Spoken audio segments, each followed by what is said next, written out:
Gloire à Dieu, alléluia. Vous savez, des fois, il y a des réunions comme celle-ci, et puis c'est des réunions où c'est des hommes célèbres qui viennent. Vous savez, des fois, c'est des politiques, des chanteurs, enfin, des gens de ce monde, quoi. Et puis quand ils viennent, eh bien les gens, quand ils savent que c'est quelqu'un qui leur plaît, alors ils viennent, et puis ils se mettent sur leur 31. Et, enfin, c'est comme ça qu'on dit en tout cas, hein. Ils se mettent sur leur 31, et puis ils vont essayer de discuter avec la personne. Ils vont essayer de la voir, peut-être voir, comme c'est la mode maintenant, faire une photo, un selfie, comme on dit. Peut-être aussi essayer de voir s'ils peuvent avoir un petit instant avec la personne, si c'est une personne qui a de l'influence, et puis peut-être lui demander des choses. Voilà, j'ai des petits soucis, j'ai besoin d'un appartement, je sais que vous êtes de la partie, etc. Ou autre chose, je ne sais pas. Ou j'ai des problèmes financiers, etc. Des choses qui peuvent être demandées. Mais voyez-vous, on peut obtenir des choses par des gens de ce monde. Mais c'est des choses pour ce monde. Ce soir, vous pouvez obtenir plus. Parce que ce soir, nous savons que Jésus est là. La Bible nous dit dans Matthieu, au chapitre 18, et au verset 20. Car là où 2 ou 3 sont assemblés en mon nom, je suis au milieu d'eux. Je suis au milieu d'eux. En mon nom ou pour mon nom. Je suis au milieu d'eux. Ça veut dire que ce soir, Jésus, il est là. Même si jamais nous ne le voyons pas, il est là. Maintenant, ça veut dire quoi? C'est un acte de foi qu'on fait. Vous savez, j'aime bien rappeler, c'est des choses élémentaires de la vie chrétienne. Se souvenir que Jésus est là. Voilà, hein? Je mets sur mon 31. Jésus est là.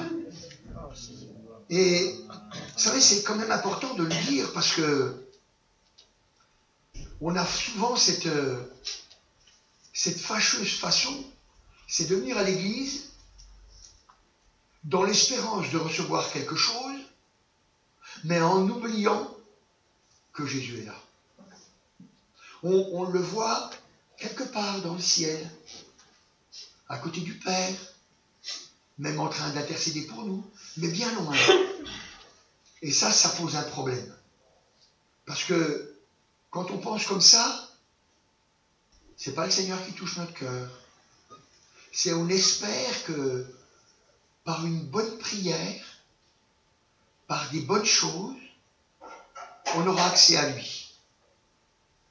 Et vous savez, mes frères et sœurs, je vais vous le dire, de cette façon-là, on est toujours déçus.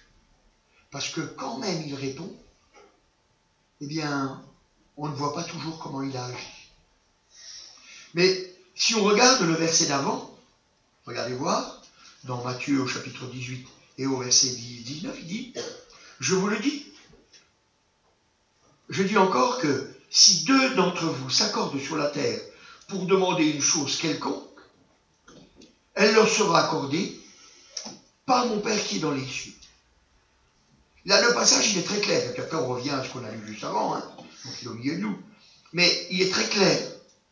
Si on s'accorde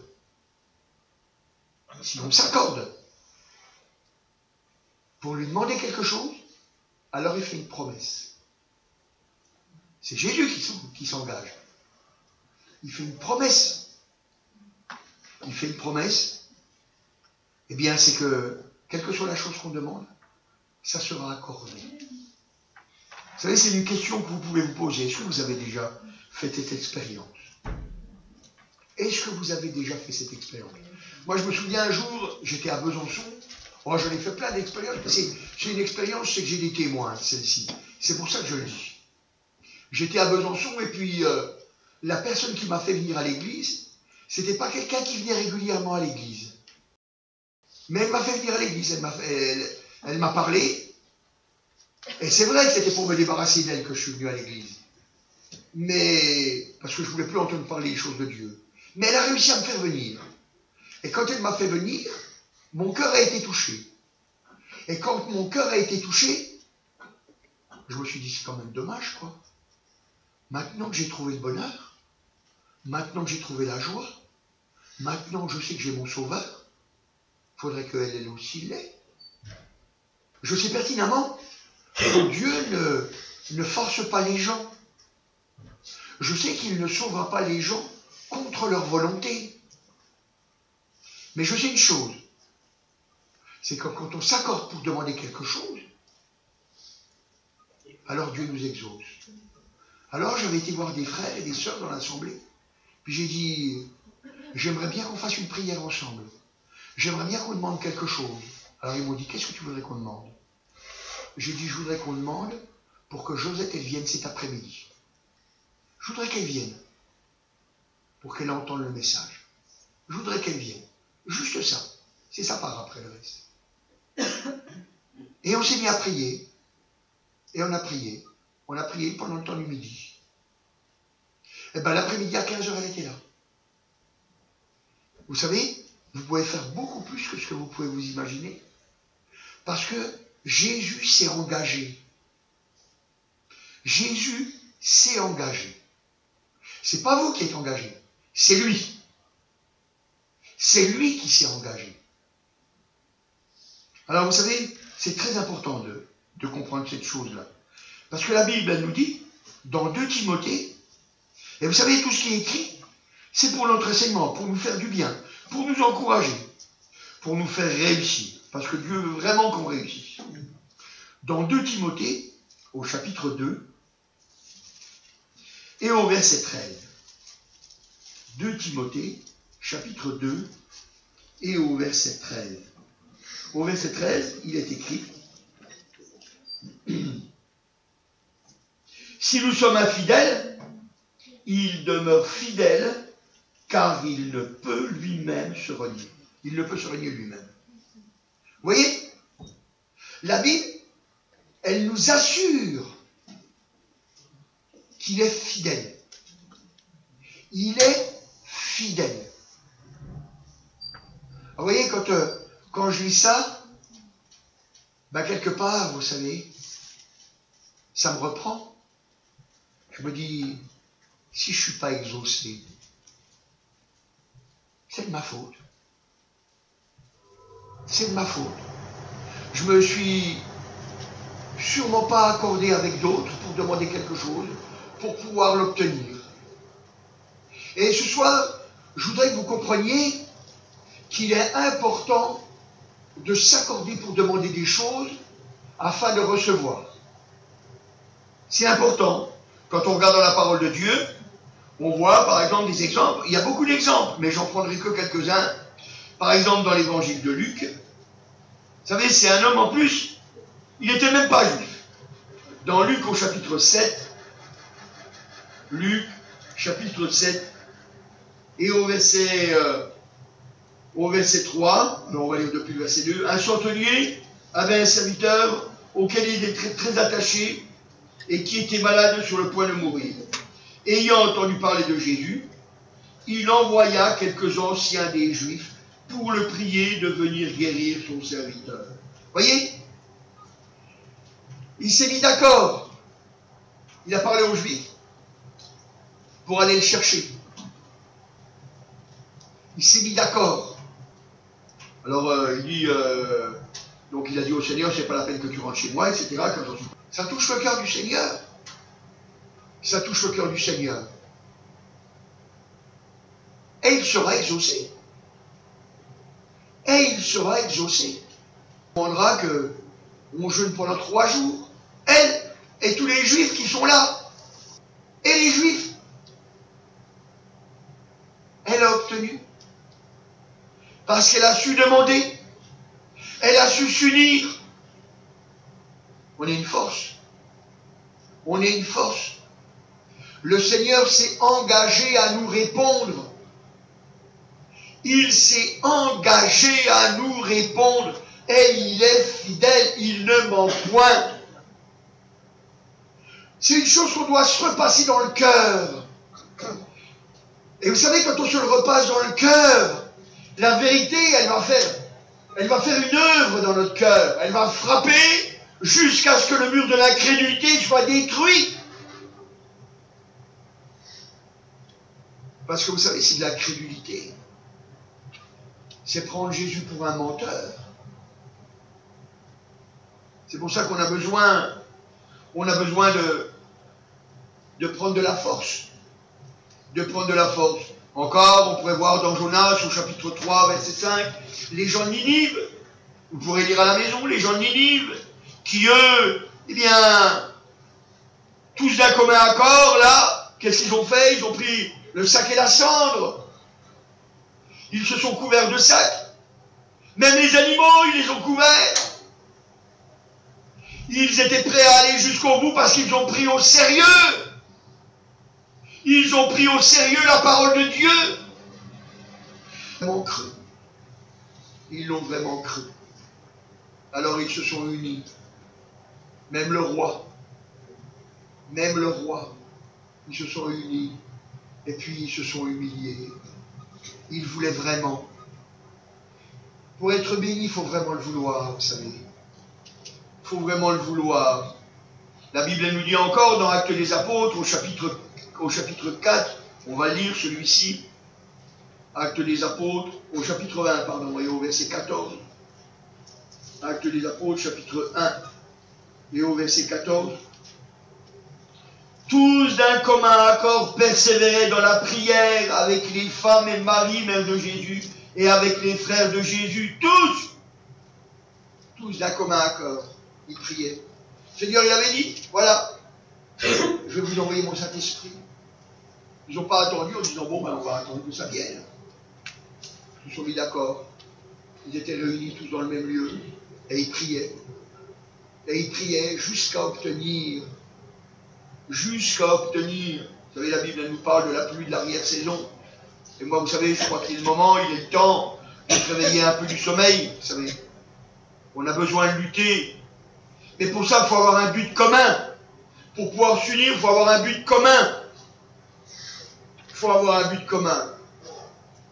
Et vous savez, si on veut avoir un but où on est sûr que ça va marcher, où on est sûr que ça va réussir, alors il faut le chercher dans la parole de Dieu. Et quand on le cherche dans la parole de Dieu, alors on est sûr d'obtenir. Alors je dirais, le premier point commun qu'on doit avoir tous ensemble, alors c'est dans 1 Thessaloniciens au chapitre 4.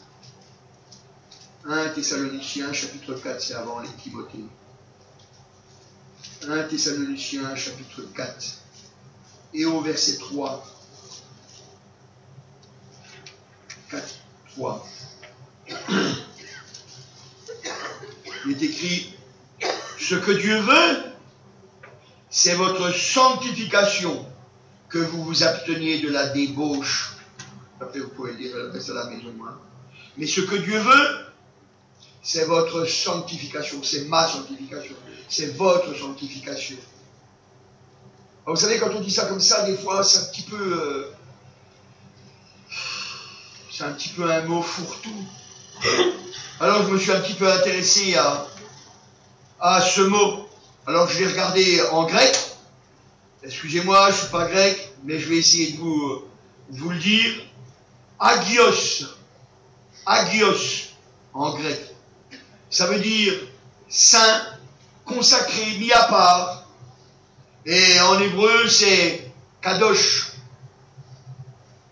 Kadosh. Consacré, mis à part. Saint. Mais Dieu, il veut qu'on soit saint. Alors, il faut qu'on soit saint. Ça veut dire qu'il faut que... C'est vrai, on doit être sanctifié. Donc ça veut dire qu'on doit être consacré, mis à part. Ce monde, il va vous prendre votre temps. Ce monde, il va vous prendre votre énergie. Il faut se mettre à part pour Dieu. Il faut se mettre à part pour Dieu. Vous voulez des réponses? Il faut se mettre à part. Il faut se mettre à part.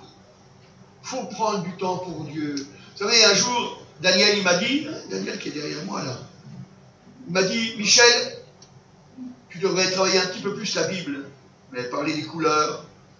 Ah, j'ai dit, Daniel, tu sais, j'ai pas trop le temps, quoi. Puis il m'a dit, on a le temps pour ce qu'on veut. J'ai pas dit, Daniel, t'as tort, hein, parce que je savais que ce qu'il disait, c'était vrai. On a le temps pour ce qu'on veut.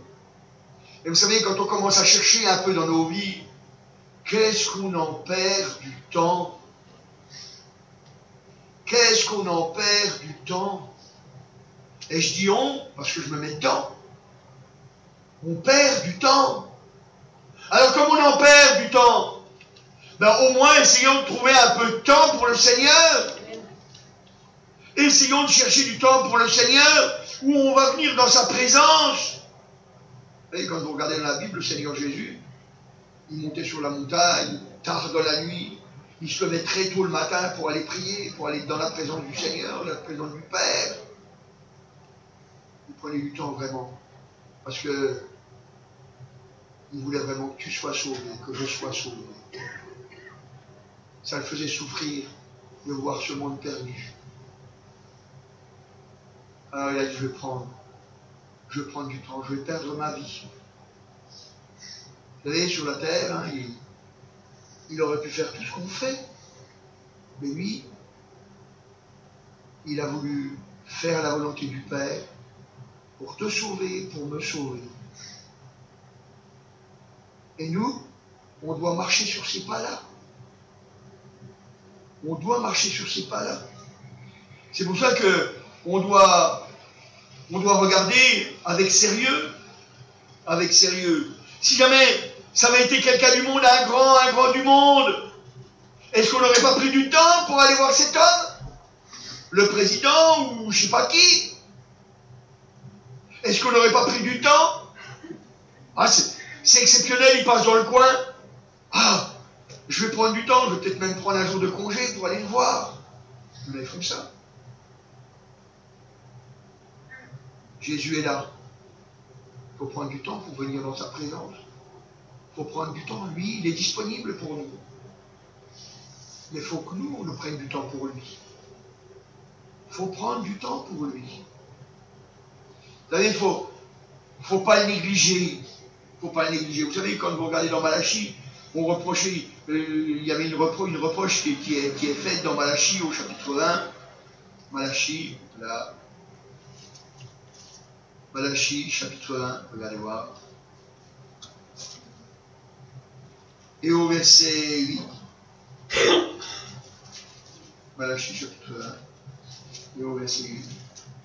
Il dit, quand vous offrez en sacrifice une bête aveugle, n'est-ce pas mal? Quand vous offrez une boiteuse ou un infirme, n'est-ce pas mal? Offre-la donc à ton gouverneur. Te recevra-t-il bien? Te fera-t-il bon accueil?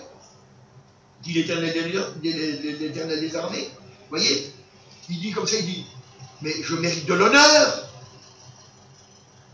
À quelqu'un du monde, on l'honorerait. On l'honorerait. Là, j'ai pris l'exemple, vous voyez, c'est des sacrifices qui étaient donnés. Mais bon, c'est une bête aveugle, c'est une bête boiteuse. Alors vous allez me dire, moi je n'offre pas de bête. Oui, mais c'est quoi c'est? Oui, bon, c'est parce que bon, là j'ai un peu de temps qui me reste, comme ça, bon, je ne sais pas quoi faire. Non, c'est du temps qu'on doit prendre. C'est du temps qu'on doit prendre. Si je sais quoi faire, j'ai même envie de faire certaines choses, mais je vais les abandonner. Ça ne veut pas dire qu'on les abandonne pour toujours. Mais là, je vais prendre du temps pour le Seigneur, pour venir dans sa présence. Il est là pour moi. Il est là pour moi. C'est important, vous savez. C'est important. Sanctifié, mis à part, consacré.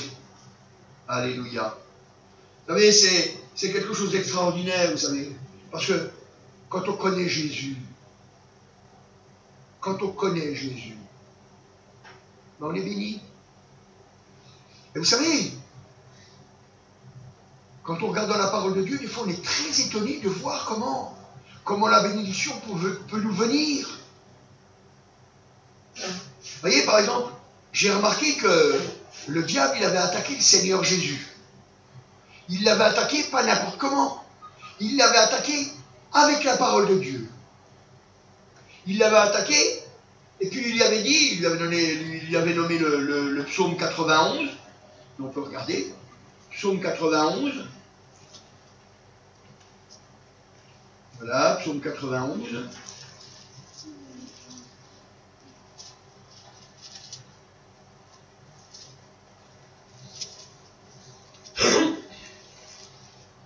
Voilà, gloire au Seigneur. Et quand vous regardez, il est marqué. Alors, depuis le verset 11, il est dit, car il en donnera à ses anges de te garder dans toutes tes voies, ils te porteront sur les mains, de peur que ton pied ne heurte contre une pierre. Tu marcheras sur le lion. Alors lui, il n'a pas dit ça, hein, le verset suivant. Tu marcheras sur le lion et sur l'aspic, tu fouleras le lionceau et le dragon. Mais au verset 14, puisqu'il m'aime, je le délivrerai, je le protégerai, puisqu'il connaît mon nom. Alléluia. Comme on connaît le nom du Seigneur, on est victorieux. On est victorieux. Comme Jésus, on marche sur le lion, sur l'aspic, sur le dragon. On est des vainqueurs. Parce que Jésus est là. Il faut avoir une communion avec lui, il faut vivre avec lui.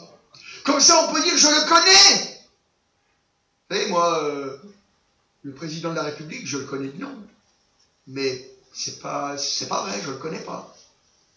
Je le connais pas. Mais je peux dire, Jésus, je le connais. Parce que je peux dire déjà tout ce qu'il a fait pour moi dans ma vie. Je peux lui dire comment il m'a consolé quand les jours où j'étais malheureux. Je peux dire comment il a agi dans ma vie, comment il me parle, comment mon cœur l'entend, comment il me transforme. Parce qu'il est vivant. Parce qu'il est vivant. Et vous voyez, si le diable il l'a attaqué, eh bien, c'est parce que Jésus lui avait compris. Il avait compris que pour réussir, parce que n'oubliez pas que Jésus il est venu en tant qu'homme, même qu'il était Dieu. Mais n'oubliez pas que c'est l'homme. C'est l'homme le vainqueur. C'est Jésus-Christ homme, le seul médiateur entre Dieu et les hommes. C'est lui. C'est l'homme pour que toi et moi, on puisse marcher sur ce chemin. Que ce soit un chemin à notre portée. Que ce ne soit pas un chemin de Dieu qui nous est inaccessible. Mais un chemin d'homme pour que tu restes libre, mon frère. Pour que tu restes libre, ma sœur. Un chemin à notre portée. C'est pour ça que nous devons suivre le chemin de Jésus. Il dit, je suis le chemin, la vérité et la vie. Nul ne vient au Père que par moi. Que en passant par Jésus. Donc on doit marcher. D'ailleurs, c'est pour ça qu'il fait des disciples. Pour qu'on marche comme lui il a marché. Et vous savez, pour réussir Jésus, il a su qu'il fallait s'unir. Alors il a choisi la meilleure des unions. Il s'est uni au Saint-Esprit. Alléluia. Dans Luc, au chapitre 4, évangile de Luc, au chapitre 4 et au verset 1. Il est marqué, Jésus rempli du Saint-Esprit revint du Jourdain et il fut conduit par l'Esprit dans le désert, où il fut tenté par le diable pendant 40 jours. Vous voyez? Et il est marqué, Jésus rempli du Saint-Esprit. Donc si jamais je regarde ce que j'ai marqué tout à l'heure, ce que je vous ai dit tout à l'heure, alors, Jésus rempli de l'Esprit, alléluia, de l'Esprit qui est mis à part, de l'Esprit consacré. Vous savez, le Saint-Esprit, il est soumis. Il est soumis à Jésus. C'est un esprit qui est vraiment merveilleux, parce qu'il veut notre réussite. C'est l'esprit consacré. C'est l'esprit qui se met à part pour faire réussir. Il n'a qu'un but, faire le plan du Père. Faire le plan du Père. Et nous, vous savez, c'est pour ça que nous aussi, on a besoin du Saint-Esprit. Parce que la Bible, elle nous dit, regardez voir, c'est quand même important de le savoir, dans Romains, au chapitre 8, Romains chapitre 8, à partir du verset 26. De même aussi l'Esprit nous aide dans notre faiblesse, car nous ne savons pas ce qu'il convient de demander dans nos prières. Mais l'Esprit lui-même intercède par des soupirs inexprimables. Et celui qui sonde les cœurs connaît la pensée de l'Esprit, parce que c'est selon Dieu qu'il intercède en faveur des saints. Et vous voyez, nous aussi, il faut qu'on s'unisse avec le Saint-Esprit. C'est pour ça qu'on doit demander, Seigneur, donne-moi ton esprit. Donne-moi ton esprit. Je veux être saint. Je veux être mis à part. Mais pour pouvoir réussir, il faut que tu me donnes ton Saint-Esprit. Il faut que tu me donnes ton Saint-Esprit. Et vous savez, le Seigneur, il ne veut pas nous le refuser, le Saint-Esprit. Parce qu'il veut vraiment qu'on réussisse. Et puis, vous savez, quand le Seigneur Jésus, il est reparti de cet endroit-là, dans l'évangile de Luc, au chapitre 4 et au verset 14, il est marqué, Jésus, revêtu de la puissance de l'Esprit, retourna en Galilée. Vous voyez? Là, cette fois-ci, il est revêtu de la puissance. Là, il va y avoir toutes sortes de choses qui vont se faire, des choses merveilleuses, des miracles, des prodiges, des dons de toutes sortes. Vous savez, c'est ce que la parole de Dieu, elle nous promet. Elle nous dit que Dieu, il nous donne par son Saint-Esprit. Le Saint-Esprit, il distribue comme il veut. Parce que c'est le plan du Père, le plan de Jésus. C'est le plan de Dieu. Il veut sauver les âmes. Il veut sauver les âmes. D'ailleurs, vous savez, quand les disciples, ils se sont adressés à Jésus, ils ont dit, apprends-nous à prier, comme les disciples de Jean-Baptiste, ils ont appris. Puis le Seigneur, il leur dira, vous dites, notre Père qui est aux cieux, que ton nom soit sanctifié, que ton nom soit mis à part. Ça veut dire que je ne fais pas n'importe quoi avec le nom du Seigneur. Je fais très attention de le glorifier. Je fais attention de le glorifier par mes paroles, mais aussi par mes actions. Parce que vous savez, on a un corps. Mais on ne l'a pas lu tout à l'heure dans Thessaloniciens, mais vous pourrez lire. Parce que le but, c'est quand même que notre corps, parce que c'est notre corps que les gens y voient. C'est pas notre esprit, c'est pas notre âme que les gens y voient. C'est notre corps. Mais on montre à qui on appartient. On n'a pas honte de montrer qu'on ne veut pas pécher. Qu'on refuse de rentrer dans ce monde de péché. Mais qu'au contraire, on veut glorifier notre Père. On veut le glorifier. C'est ça qui est important. C'est ça qui est important. Et vous savez, quand on voit, automatiquement, le Seigneur, quand il a été revêtu de la puissance de l'Esprit, eh bien, les disciples, ils ont fait pareil. Les disciples, à la Pentecôte, par leur union et l'obéissance, ils ont reçu le Saint-Esprit, l'Esprit consacré.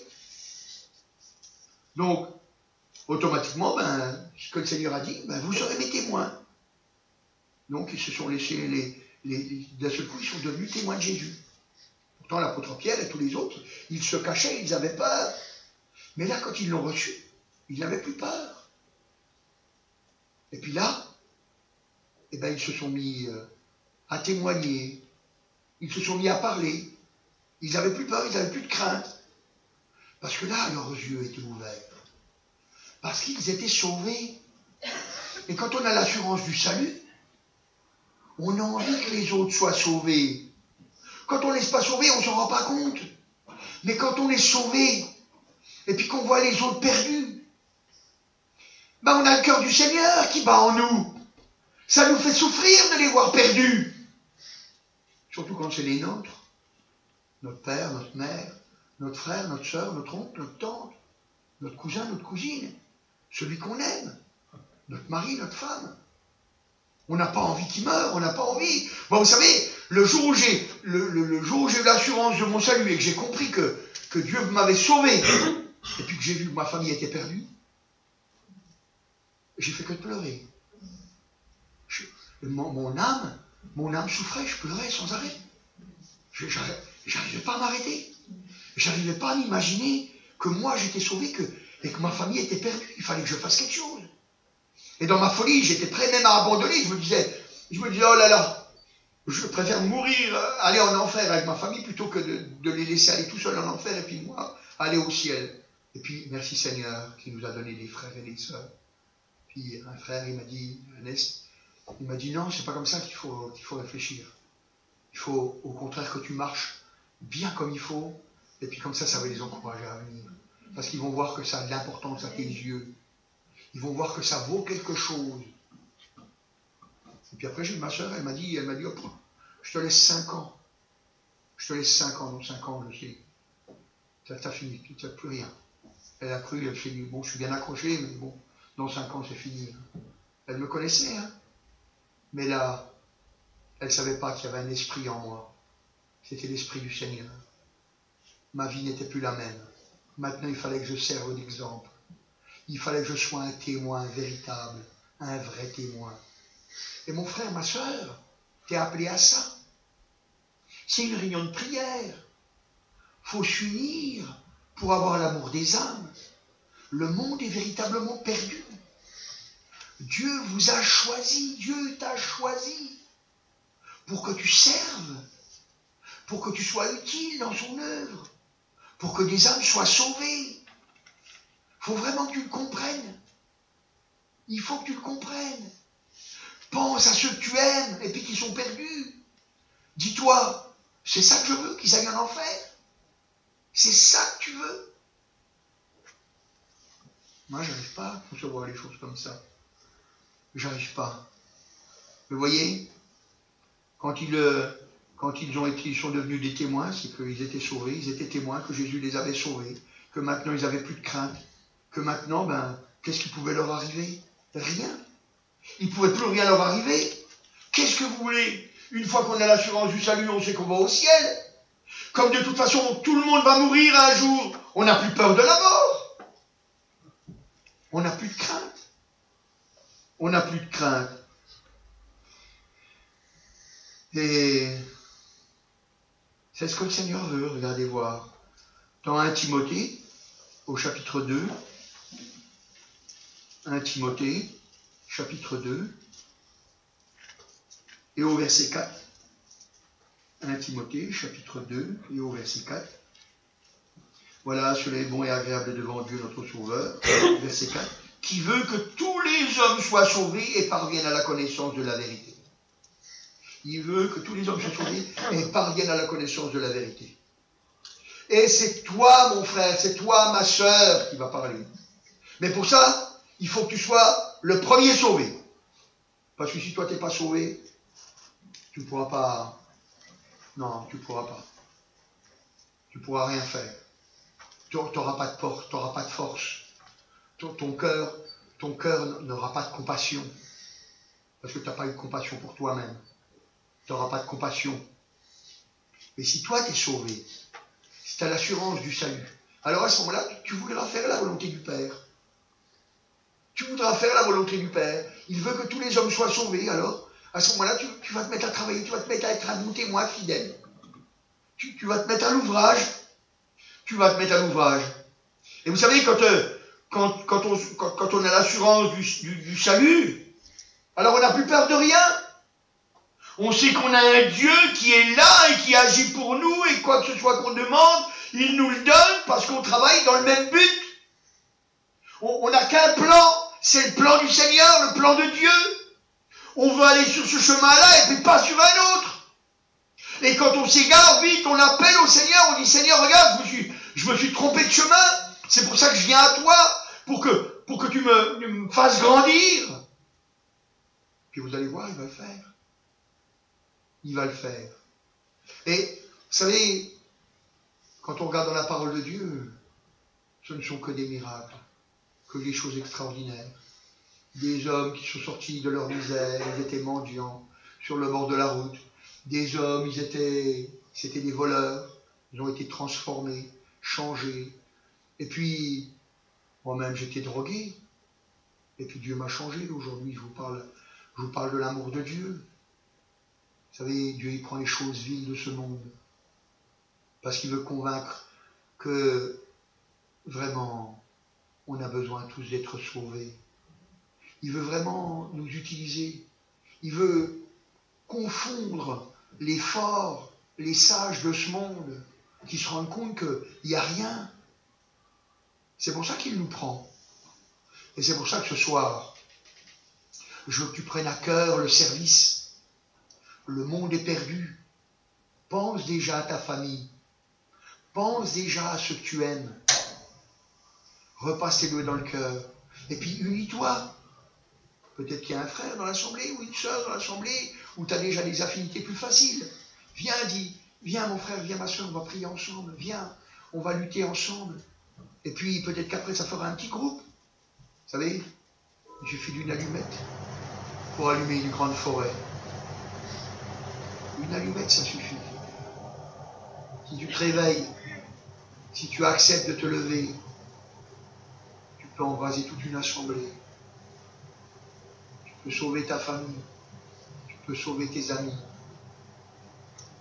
C'est pour ça que ce soir, il faut être sérieux. Jésus est là. Ne l'oubliez pas. Il est là. C'est un grand Dieu. Il est tout puissant. Et il veut nous faire réussir. Amen. Adieu les peines, les vaines. Je suis un enfant de Dieu. Et c'est ma vie, grâce fille. Je veux le suivre en tout lieu. Et pour sa gloire, dans la victoire, je puis vivre par la foi. Mon âme chante, elle est contente. En Jésus, mon tout divin roi.